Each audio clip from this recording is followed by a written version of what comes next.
So everyone knows about the epic collapse that happened to the Eagles at the end of last season, and because of it, nobody paid any real attention to what this team did this offseason. But quietly, the front office has drafted and brought in a ton of talent the last few months, and now I think this is one of the deepest teams in the league. And I think they will be one that will have the NFL shook when they see it all on the field. Howie Roseman once again showed his greatness, getting top value in the draft, and just finding ways to make things happen. Coming into this year's draft, there were some obvious needs that the Eagles had to address if they wanted a chance to get back to the Super Bowl. The number one need was their secondary. Last year, the Eagles ranked second to last in passing yards allowed per game and also gave up the second most passing touchdowns. One could argue that this was the main reason the team had such a fall off last season, leaving them with no choice but to address it. And they did just that. In the first round, the Eagles selected Quenyon Mitchell, a cornerback from Toledo who was drafted to be a day one starter. Mitchell was seen as one of, if not the best corner in this year's draft, and while he will compete against guys like James Bradberry to play on the other side of Darius Slay, he should win the starting job. But they weren't done upgrading the secondary just yet. In the second round, the Eagles saw yet another highly talented corner fall into their lap. This time, DeJean from Iowa. Now, anytime a defender is drafted from Iowa, people can already assume that they will be a solid NFL player. But DeJean was looked at as one of the best corners in all of college football last year. Now, while I don't think he will be a day one starter, he will definitely see a good amount of playing time as he is highly versatile and could see the field in all secondary positions. Now, after those two home run picks, the Eagles could shift their focus to a lot of depth needs. The Eagles made a bunch of big offseason moves in typical Howie Roseman fashion, making their roster lined with stars. They went out and signed Saquon Barkley, CJ Gardner-Johnson, and Bryce Huff,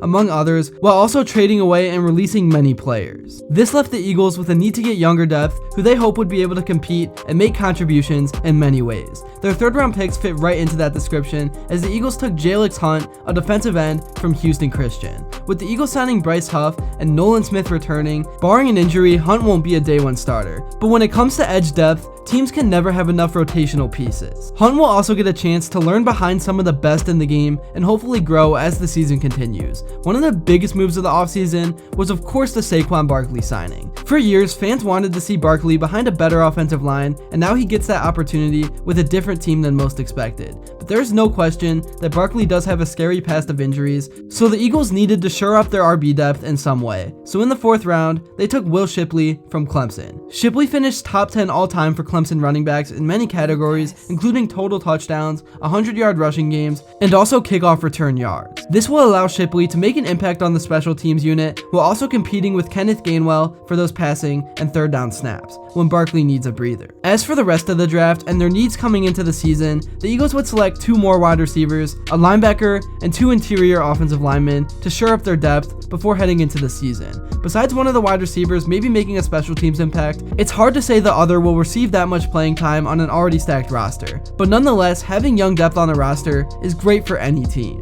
Now I want to talk about arguably their best position group, their wide receiving core. During the offseason, there were some questions about whether A.J. Brown would be returning with the Eagles, but just a few weeks ago, the Eagles and Brown inked a new 3-year deal, making Brown the highest paid receiver in the league. We all know what Brown can bring to the table, as he can absolutely take over games and dominate. And on the other side of him is no scrub either. Former Heisman Devontae Smith has only gotten better and better during his time in the NFL, and I think his connection with Jalen Hurts will only do the same. The Eagles also decided to go out and get some veteran depth as well by signing Devontae Parker. Parker hasn't produced nearly as much as he used to the past few years in New England, but then again, he was in New England, where no one was producing. I think that Parker can bring some big leadership to a fiery receiving core.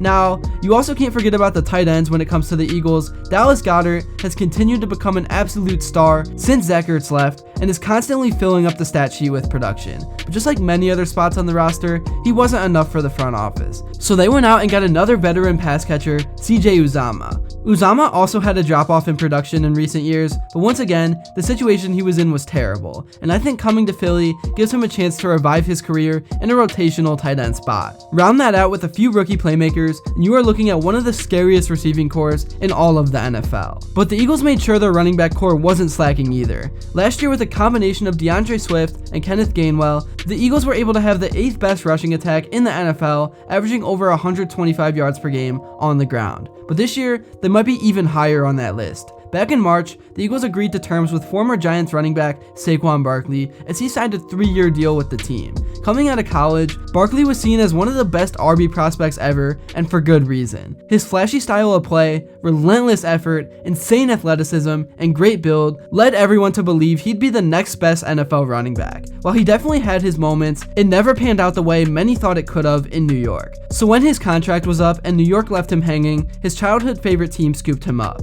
As I said, he'll also have a pair of great running backs behind him. Kenneth Gainwell has proven he can be a solid RB2 and pass catching option for Philly, and their new rookie Will Shipley can help out too. But you also can't forget about the threat Jalen Hurts is in the run game. Hurts is so dynamic and great at extending plays by using his feet and creating big runs, whether they are designed or not. And then of course the tush push, which brings me to my next topic, the offensive line. The biggest news for the Eagles offensive line this offseason was when Jason Kelce announced his retirement from the NFL. While many thought this was coming, there is no way to underestimate the impact that this will have on the unit and team as a whole. Kelce was not only an outstanding player, but an amazing leader for the entire team and franchise in so many ways. And one way his retirement definitely will affect things is the tush push. The Eagles were easily the best team to do it, and a lot of it had to do with Kelce in the middle. So whether or not it will be successful for them in the upcoming season will remain to be seen. The good news for the Eagles O-line is that they are still loaded with talent. Jordan Mailata and Lane Johnson are two of the best tackles in the league and have been around for a while. They know how to go about handling business the Eagle way. The Eagles also have young talent on the interior in Landon Dickerson, who is an absolute beast at Alabama, and everyone knows winning in the trenches in the SEC isn't an easy task. So now that we talked about all the talent surrounding the one position left on the offense, let's get to him.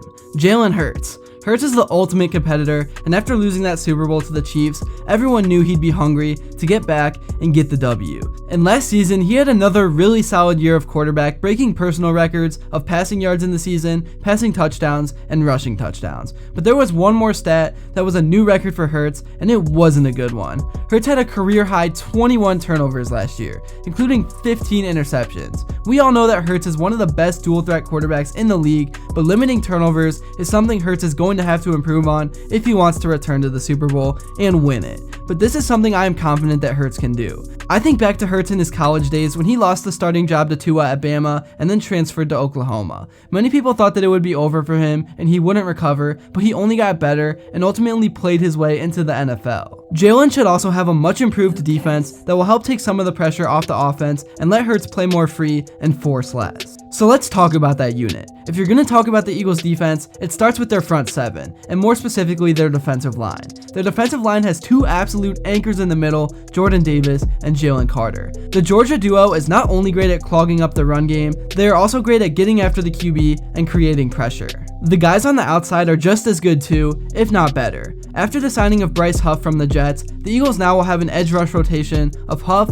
Josh Sweat, and veteran Brandon Graham. That unit can easily be the best in the league and is one that gives all opposing offensive lines and quarterbacks nightmares. Their inside linebacking duo isn't slacking either, as it features Nakobe Dean and newly acquired Devin White from the Tampa Bay Buccaneers. These are two fast and athletic linebackers that are great sideline to sideline and aren't afraid to lay the boom. As a unit last year, the Eagles were top in rushing yards allowed per game and were middle of the pack in sacks with 43. But I expect both of these things to get better with their new additions and some of their young guys to get more experience. Now taking it back to the secondary, the Eagles definitely got better from last year. As mentioned earlier, this was a unit that struggled and was one of the main reasons the Eagles couldn't make a deep playoff run. But they addressed this in a big way, and it started by signing CJ Gardner-Johnson, a safety from the Detroit Lions. The team signed him to a 3-year deal and are hoping that he and Reed Blankenship will be a duo that allows nothing over the top. As for the corners, the Eagles knew they had to put someone on the other side of big play that will help take this team to the next level. Nick Sirianni will be returning as head coach, and I still think he is a very solid one, who has shown that he can coach this team to the Super Bowl and has built a community in the locker room. It's easy to say that he might not be the guy for this team after he had a bad collapse last year, but getting back to the Super Bowl and competing for one year after year isn't as easy as the Chiefs and Patriots have made it seem in recent years. The one coaching change they made to help get back to the Super Bowl was a new offensive coordinator in Kellen Moore, who was brought in this offseason to become the new OC, and I think this is a great hire. Whenever you think of a Kellen Moore-led team, you think of a great offense. The Eagles' offense was already very good, led by their running game, but I think that Moore will actually make them even better. Now, for their 2024 outlook, the Eagles definitely have a favorable schedule. Their opponent's win percentage from last year is under 500, and it definitely helps to play in a division with the Giants and Commanders. Another break they got is that this year they'll be playing the NFC South, which has been a disaster in recent years outside of the Bucs. The hard part, they will have to play the AFC North. Going on the road versus the Ravens and Bengals won't be an easy task, but they do get the Browns and Steelers at home. A Week 5 bye is definitely a little early, but I think with the amount of depth the Eagles have, it will help this team stay fresh and healthy down the stretch. So with that said, I think that this will be a bounce back year for the Eagles, and there won't be a major drop off in play. I think their ceiling is a 14-3 team with their floor being 11-6. I think they can win their division and also a couple of playoff games. If all goes well, I think it's possible that we see Hurts and the Eagles compete for the Lombardi Trophy. What do you guys think this season will look like for the Eagles? Will they get back to the Super Bowl, or will they have another disappointing year? Let me know down in the comments below. Thank you guys so much for watching, and as always, hit that like and subscribe button, as it only takes 5 seconds and means a lot. We are now on the road to 30K.